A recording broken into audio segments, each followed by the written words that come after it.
Sekali lagi, PKS. PKS.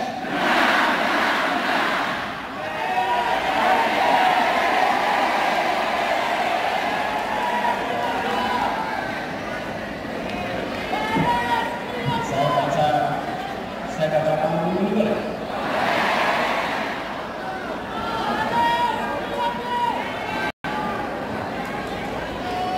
Agus Salim pergi ke Polda, mampir di jalan makan pepaya. 2023 kita bekerja, 2024 kita berjaya.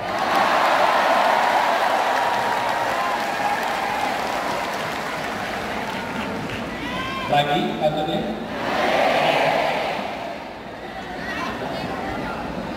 Ustadz Saihu pergi ke Kemayoran, pulangnya muter mampir ke Kemang. Bersama dengan koalisi perubahan, biiznillah kita pasti menang.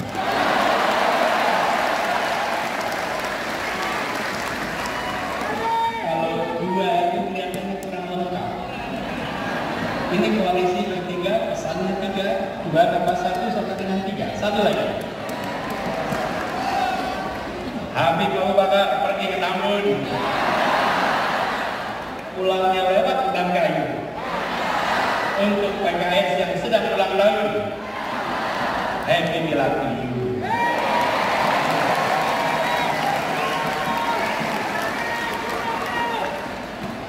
Yang saya hormati, yang kita hormati, yang kita muliakan, Pak JK di PKS. Sepertinya Pak JK sedang pidato di rumah sendiri. PKS, Pak Haji Mahfud Abdurrahman. Yang saya hormati Ketua Mahkamah Partai, Ki Haji Surahman Hidayat. Ketua Fraksi PKS, Bapak Dr. Jazuli Juwaini, dan seluruh anggota DPR RI dari PKS.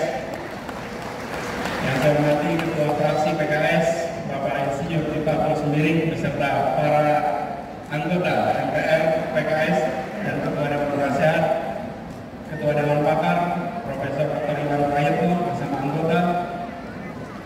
Yang saya hormati, yang saya banggakan, Ketua Umum Partai Demokrat, Bapak Mas Agus Harimurti Yudhoyono, Pak Sekjen beserta keluarga besar Partai Demokrat yang ada di sini, boleh tepuk tangan dengan mereka. Yang saya hormati perwakilan pimpinan Partai Nasdem, Bapak Ahmad Ali ada bersama kita. Yang saya hormati juga Ketua DPR RI yang dalam hal ini diwakili oleh Dr. Ahmad Basara, para kepala daerah dan wakil kepala daerah PKS dari seluruh Indonesia yang ada bersama kita, para ketua bidang dan badan DPP PKS, para wakil sekjen, wakil bendung, dan seluruh staf, kantor kepala staf, presiden, para ketua MPW, ketua DSW, ketua DPW, para pengurus, struktur anggota dan simpatisan PKS, dan seluruh keluarga besar PKS, para ketua dan anggota unit pembinaan, para tamu undangan, hadirin saudara sekalian sebangsa setanah air. Assalamualaikum warahmatullahi wabarakatuh.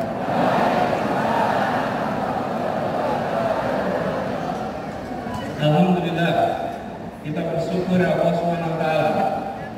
Di sore yang cerah ini kita diberikan kesempatan untuk bersama-sama memperingati 21 tahun perjalanan PKS yang perjalanannya tadi diungkapkan berkali-kali. PKS telah menjadi salah satu partai yang bisa dijadikan teladan dalam berdemokrasi. PKS konsisten bahwa berdemokrasi memiliki dua peran. Ada masa berperan di dalam pemerintahan dan ada masa berperan di luar pemerintahan. PKS menjalankan itu dengan konsisten. Karena itulah ini bisa menjadi contoh. 21 tahun adalah masa yang pendek untuk usia sebuah organisasi. Masih panjang perjalanan ke depan. Mempesona ditulis hari ini itu penting, tapi mempesona ketika ditulis para sejarawan itu jauh lebih penting. Dan PKS memberikan dokumen kepada para sejarawan nanti sebagai partai yang konsisten memainkan perannya ketika berada dalam pemerintahan kontributif, ketika di luar pemerintahan konstruktif. Ini adalah satu peran yang luar biasa. Dan peringatan kali ini seperti tadi disampaikan oleh Pak Sekjen bahwa seharusnya diselenggarakan April, tapi karena jadwal dan lain-lain jadi dilaksanakan di bulan Mei. Dan ini bersamaan, pilihannya adalah 20 Mei. 20 Mei ini bersamaan dengan 115 tahun momen kebangkitan nasional. Karena itu di dalam kesempatan ini izinkan kita juga menengok pada perjalanan bangsa bahwa momen kebangkitan nasional 115 tahun yang lalu adalah momen di mana kita bangkit, perlawanan yang dulu lokal, yang dulu fisik menjadi perjuangan yang terkoordinir dengan kekuatan intelektual, dengan kekuatan politis, dan memiliki identitas kebangsaan yang kuat. Momen kebangkitan nasional adalah awal dari perjuangan menuju kemerdekaan. 37 tahun kemudian kita meraih kemerdekaan. Dan ini adalah kesempatan hari ini untuk kita reflektif. Ketika kita bergerak ke depan di hari kebangkitan nasional, kita harus ingat bahwa kita pernah bangkit, tapi tidak ada jaminan bahwa bangkit itu artinya terus-menerus menjadi kuat. Bangsa-bangsa di seluruh dunia ada masa mereka bangkit membesar, ada masa mereka bangkit pelan-pelan turun, bahkan gagal di berbagai tempat seluruh dunia. Karena itu momen ini di saat ulang tahun PKS bersamaan dengan momen kebangkitan nasional, mari kita tengok bangsa ini harus bisa bangkit lebih kuat. Sambil kita lihat pelajaran dari bangsa-bangsa di seluruh dunia, ribuan tahun sejarah sudah mencatat bangsa yang bangkit dan bangsa yang kemudian negara yang hilang. Ada sebuah buku berjudul Why Nations Fail, Mengapa Negara Gagal. Studi ini bukan studi teoritis. Studi ini adalah mengumpulkan berbagai peristiwa, mengambil hikmahnya, apa yang harus kita perhatikan supaya kita terus bisa bangkit ke depan. Dan di antara tanda-tanda mengapa gagal, mengapa kemunduran adalah dua unsur utama, institusi politik dan institusi ekonomi. Ketika institusi politik, institusi ekonomi itu bersifat ekstraktif, memeras, maka pelan-pelan negaranya akan turun. Tapi kalau institusi ekonomi, institusi politik sifatnya inklusif, memberikan kesempatan setara kepada semua, pelan-pelan negara akan bangkit, menjadi kuat, menjadi makin berkembang. Apakah institusi politik dan ekonomi yang bersifat memeras, menyingkirkan, atau bersifat inklusif, memberikan kesempatan pada semua? Coba kita lihat satu-satu. Kita lihat institusi politik, apa bedanya negara dengan institusi politik yang bersifat memeras, ekstraktif, menyingkirkan, dan yang bersifat inklusif atau melayani semua. Negara dengan institusi politik bersifat memeras, menyingkirkan, cenderung mengkonsolidasikan kekuatan, kewenangan pada satu pemimpin, pada satu grup, pada satu kelompok. Kekuasaannya tidak disebar dan dibagikan kepada semua. Negara dengan institusi politik yang memeras, menyingkirkan, memberikan kesempatan partisipasi yang terbatas, partisipasi yang terkendali. Bahkan mereka-mereka yang berbeda pikiran politiknya sering dipinggirkan dari arena. Negara dengan institusi politik yang memeras, menyingkirkan ini sering tidak mengindahkan etika, sering tidak mengindahkan aturan hukum.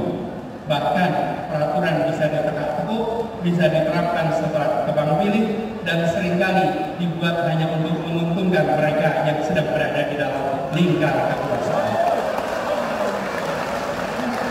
Mudah-mudahan tanda-tanda seperti ini tidak ada di negeri kita. Ada apa tidak? Ada yang merasakan? Jangan sampai ada.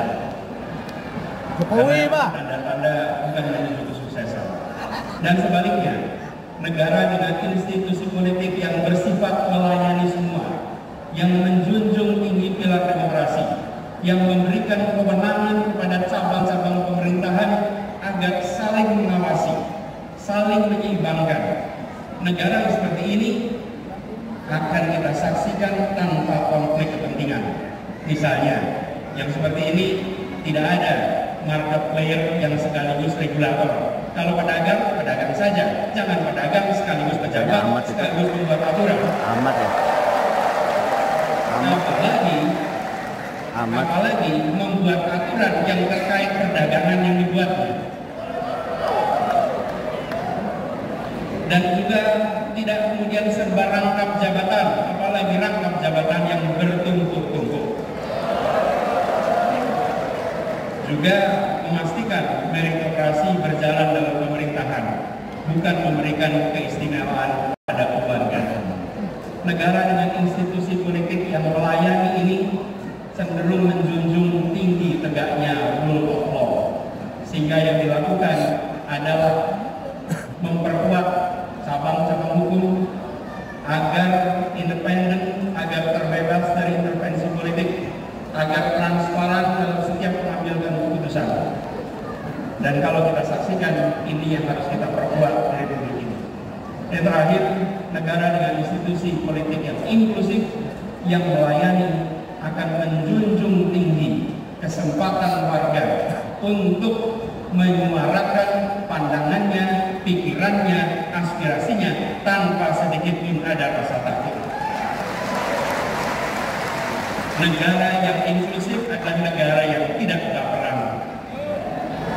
Negara yang membuka ruang pada kritik. Negara pemerintah memiliki kekuatan aparat, memiliki kekuatan anggaran, memiliki kekuatan media, memiliki bahkan kekuatan senjata. Yang dimiliki oleh rakyat adalah gagasan, aspirasi, dan kata-kata. Jangan sampai satu hal yang dimiliki oleh rakyat, kata-kata itu pun dilarang untuk diartikulasikan. Izinkan kata-kata rakyat bisa muncul ke permukaan. Karena itu, bila saat ini ada pasal-pasal yang dikenakan kepada mereka yang mengungkapkan pendapat, maka ke depan kita perlu justru pasal-pasal dalam undang-undang kita, dalam peraturan kita yang secara tegas dan eksplisit melarang persekusi atas kebebasan berpendapat. Jadi saya juga mengalami ketika tugas di Jakarta, ketika berada di pemerintahan, maka kita menjadi kotak pos alamat tuduhan dan kritik. Dan itu harus diterima sebagai comes with the job. Ini adalah bagian dari pekerjaan. Tidak perlu dituntut, tidak perlu dipersekusi, dan itu juga yang telah kita sama-sama laksanakan di Jakarta. Tidak ada satu pun yang dilaporkan dan dipersekusi. Hal lain adalah terkait dengan institusi ekonominya. Negara dengan institusi ekonomi yang bersifat ekstraktif atau pemeras cenderung membatasi akses, membatasi kesempatan ekonomi dan sumber daya finansial hanya kepada sebagian kalangan. Mereka yang berada di dalam lingkar kekuasaan saja, mereka yang dekat lingkar kekuasaan saja. Sementara mereka yang jauh, mereka yang tidak bersama, tidak mendapatkannya. Ini harus kita hindari. Harus dihadirkan transparansi dan pengawasan atas penyalahgunaan kekuasaan seperti ini. Dan tentu saja negara dengan institusi ekonomi yang bersifat melayani semua, sifatnya inklusif, adalah yang memberikan kesempatan terbuka, kesempatan yang lebar kepada semuanya. Dan langkah-langkah yang kita lakukan untuk menghadirkan ini adalah memastikan bahwa yang kecil bisa menjadi besar tanpa mengecilkan yang besar. Semangat semangatnya adalah sudah disampaikan bahwa membesarkan yang kecil tanpa mengecilkan yang besar. Jadi bukan hanya bersifat ekstraktif memberikan kesempatan pada yang besar untuk makin besar, tapi harus memastikan bahwa semua dapat kesempatan yang sama. Dan negara dengan institusi ekonomi yang bersifat ekstraktif ini cenderung abai pada pengembangan pelayanan publik dan pembangunan infrastruktur. Sebaliknya, yang inklusif cenderung untuk melayani semua. Kalau kita bicara infrastruktur, tadi sudah disampaikan juga, alhamdulillah kita lihat banyak pembangunan infrastruktur besar di zaman pemerintahan sekarang ini. Kita ambil contoh pembangunan jalan, tadi sudah disampaikan pembangunan jalan. Media, ada tim jurnalis dari media Kata Data ini mengumpulkan datanya. Izinkan saya kutip di sini. Pemerintahan kali ini berhasil membangun jalan tol terpanjang dibandingkan periode-periode sebelumnya. 63% dari seluruh jalan tol berbayar yang ada di Indonesia itu dibangun di era pemerintahan sekarang. Sepanjang 1.569 km dari total 2.499 km. Itu adalah jalan berbayar. Sedangkan jalan yang tak berbayar, yang digunakan oleh semua secara gratis, yang menghubungkan mobilitas penduduk dari sudut-sudut desa ke perkotaan, yang membawa produk-produk pertanian, produk perkebunan, produk perikanan dari sentra-sentra tempat mereka dihasilkan ke wilayah-wilayah pasar, baik jalan nasional, jalan provinsi ataupun jalan kabupaten, terbangun 19.000 km di pemerintahan ini. Kalau coba saya bandingkan dengan pemerintahan 10 tahun yang lalu, di zaman Presiden Pak SBY, jalan tak berbayar yang dibangun adalah sepanjang 144.000 atau 7,5 kali lipat. Bila dibandingkan dengan jalan nasional, di pemerintahan ini membangun jalan nasional sepanjang 590 km. Di era 10 tahun sebelumnya 11.800 km. 20 kali lipat. Kita belum bicara mutu, kita belum bicara standar dan lain-lain, kita belum bicara kepanjangan. Kedua infrastruktur ini jelas diperlukan sama-sama. Tapi yang perlu kita perhatikan di sini adalah bahwa keberpihakan ketika bicara institusi ekonomi memberikan kesetaraan kesempatan kepada semuanya. Kita perlu memikirkan ke depan institusi yang inklusif, infrastruktur yang menunjang keseharian. Air saja misalnya. Hari ini kita punya air di sini. Susenas 2019 menunjukkan 38% penduduk Indonesia menggunakan air dalam kemasan sebagai sumber air minum. Kalau itu pilihan tidak apa-apa, tapi kalau itu keterpaksaan, maka negara harus hadir menyediakan infrastruktur mikro kecil yang dirasakan oleh seluruh rumah tangga di Indonesia. Kalau kita lihat datanya, sumur ada 21%, pompa air 16%, pipa hanya 10%. Ke depan kita perlu membangun institusi ekonomi inklusif yang memang belum tentu megah untuk difoto, belum tentu menarik seperti jalan berbayar atau airport bandara yang megah, tapi air yang mengalir di tiap rumah tangga, infrastruktur mikro di tiap rumah tangga, itu akan memberikan rasa kebahagiaan bagi seluruh rakyat Indonesia. Infrastruktur yang bukan hanya untuk sebagian, tapi infrastruktur untuk semuanya. Kita ambil contoh yang dikerjakan sama-sama di Jakarta, Kepulauan Seribu selama berpuluh tahun adalah kepulauan yang tidak menjadi perhatian utama. Bersama-sama dengan PKS, bersama dengan Demokrat, ketika yang mengurus Jakarta, kita pastikan bahwa wilayah itu bukan wilayah yang tertinggal, tapi wilayah yang mendapatkan kesetaraan kesempatan dari kita. Bahkan ketika mereka sudah terbangun infrastruktur air, listrik, transportasi, kalau datang ketemu mereka bilangnya gini, Pak Gub, kami butuhnya ATM sekarang Pak. Dulu butuhnya transportasi, sekarang butuhnya ATM, butuhnya cooling station.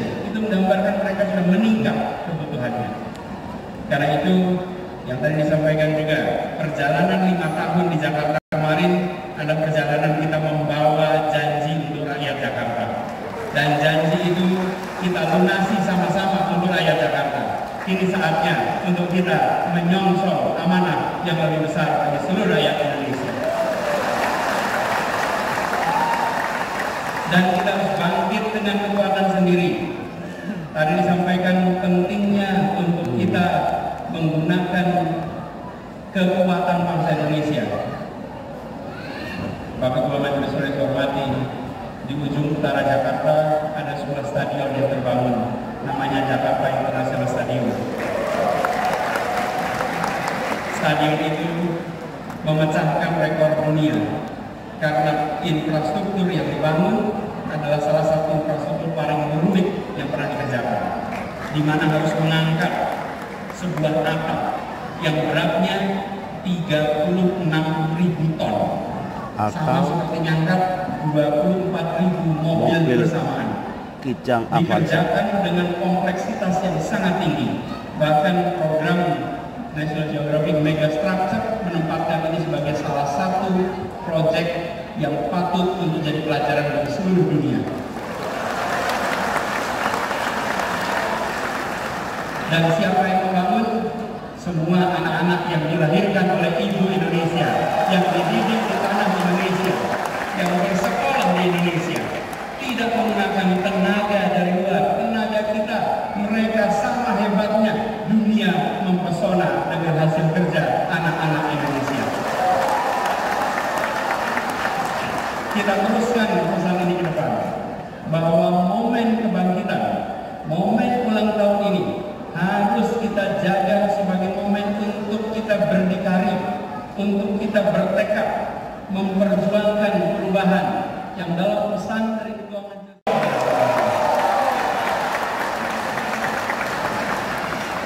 Dan bersyukur sekali perjuangan kita berkelanjutan.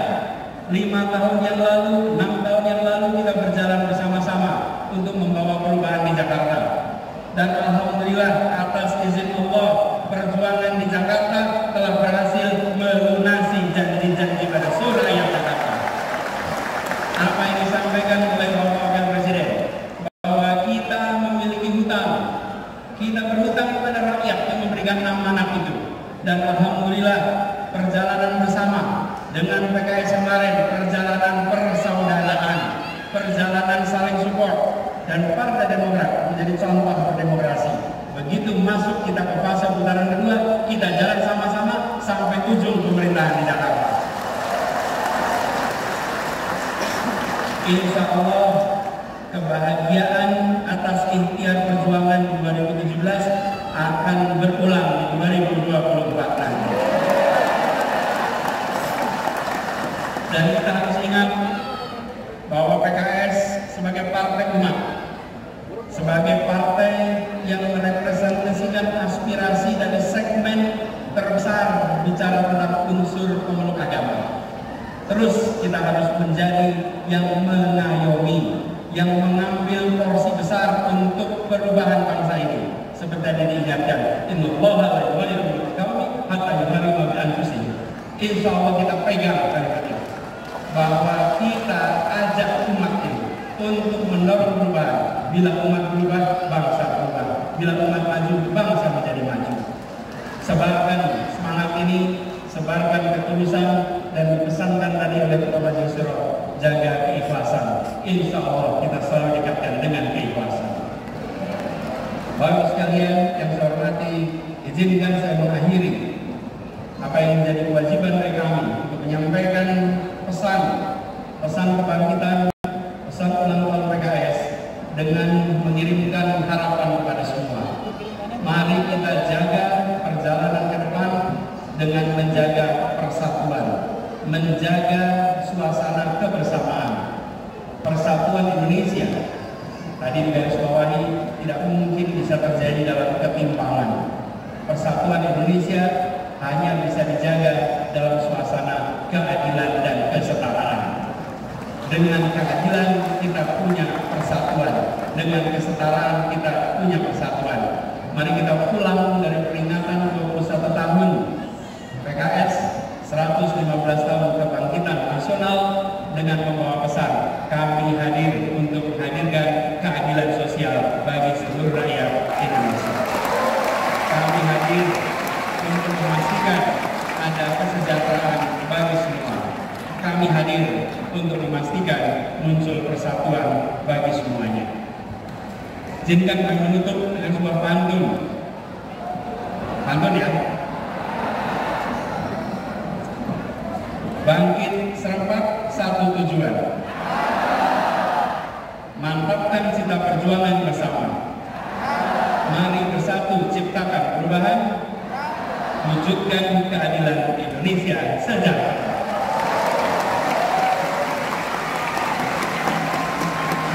21 bukan sekedar angka. PKS bukan sekedar konsonan. Perjuangan dan kerja jadi bukti nyata. PKS terus menjadi partai idaman. Terima kasih.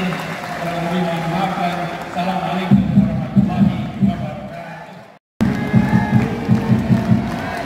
Dalam semangat, rasa syukur dan persatuan hati, marilah kita bersama menyanyikan himne